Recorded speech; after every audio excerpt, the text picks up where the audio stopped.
各位网友，大家好，欢迎来到包明说。这期节目我们说的是韩国导弹潜艇是用来威胁中国大陆的吗？这只不过是台湾某些人的脑洞罢了。最近呢，我们邻国韩国的海军潜艇做了一次导弹发射试验，台湾方面的某些人呢就兴奋得不得了，因为这一艘叫做岛山安昌号的潜艇具备从水下发射玄武4弹道导弹的能力。一些台湾人士就说这肯定是拿来威慑中国大陆的，中国要有麻烦了。世界上一共有8个国家具备从水下发射弹道导弹的能力，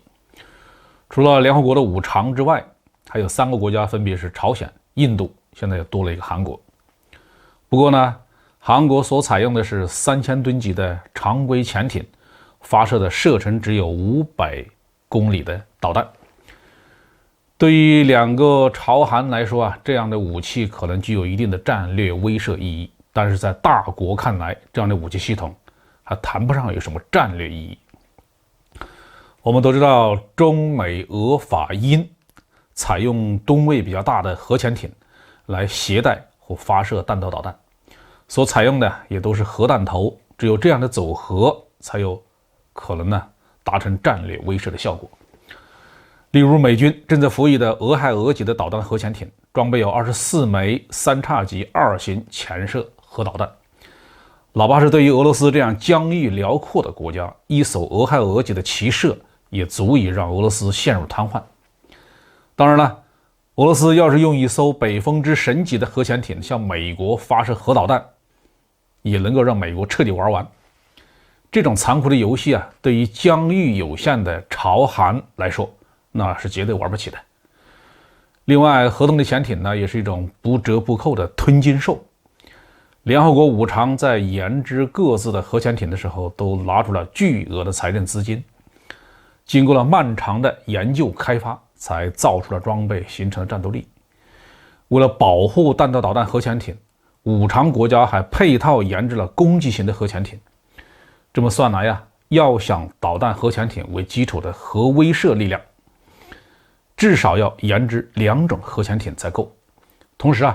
还要为这些核潜艇配套的研制鱼雷、水深对抗、长波通信等相关的武器装备，投入之巨大，都不是小国能够承受得起的。所以呢，朝鲜和韩国都采用了常规潜艇来搭载弹道导弹。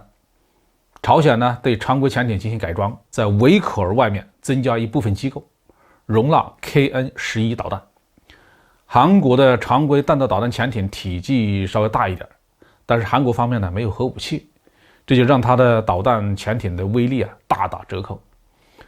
朝鲜是一个高度军事化、要塞化的国家，韩国的玄武4导弹射程只有500公里，弹头的重量不超过1吨，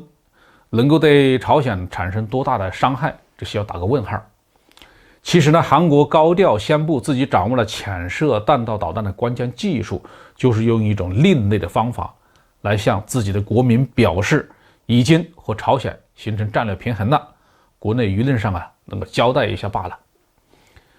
那么韩国进行导弹发射实验这件事儿和中国台湾又有什么关系呢？台湾的这些绿色媒体现在有一个惯用的手法，就是无论发生什么新闻，都一定要扯到不利于中国大陆的方面上去。大陆的网友为他们总结了4个字，叫中获最输，也就是中国或许是最大输家的意思。为了证明这4个字台湾的有些媒体往往是强词夺理、生拉硬拽，甚至是颠倒黑白，满口胡言。韩国的潜艇发射导弹这么大的事情，那肯定是个好题材研究近年来韩国的对华政策，我们可以认为韩国从来没有打算与中国对抗，因为中国与韩国之间的国力差异实在是太大了，而且2国的距离是如此之近。韩国非常清楚地知道中国在东亚和东北区域的地位，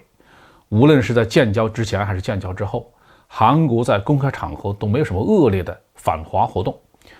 2国建交以后呢，中韩之间的经济贸易文化交流是日益繁荣。韩国虽然努力地追求军事技术的现代化，但是几乎没有哪一种装备建设是以中国为假想敌的。部署在韩国的萨德导弹那是由美军操作和使用的，所获取的数据呢也直接发回美国。另外，韩国方面呢一直积极的发现、识别或交还中国人民志愿军烈士的遗骨，在整个过程中保持了严格的礼仪，表现出了与中国交好的姿态。所以台湾媒体认为韩国研发潜射弹道导弹是为了威慑中国，这完全是他们自己的脑洞。好，这句话就说到这里。